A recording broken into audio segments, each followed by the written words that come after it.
gusta experimentar ciertas emociones a fondo. Ahora está retomando una antigua idea que se llamó insomnio. Sí, la privación del sueño.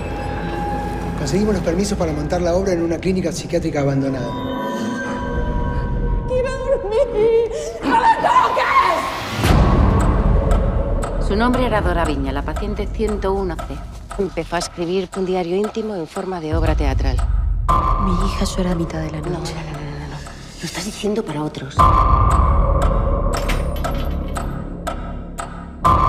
Estoy muy cansada. Otra vez. Estaba en otro lado. Fue como haber dejado mi cuerpo. A veces los podés ver en el fuego. ¿A quiénes?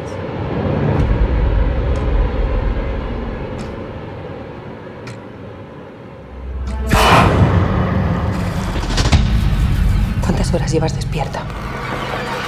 ¡Dora no nos va a dejar dormir! ¡Basta! ¡Deja de resistirte!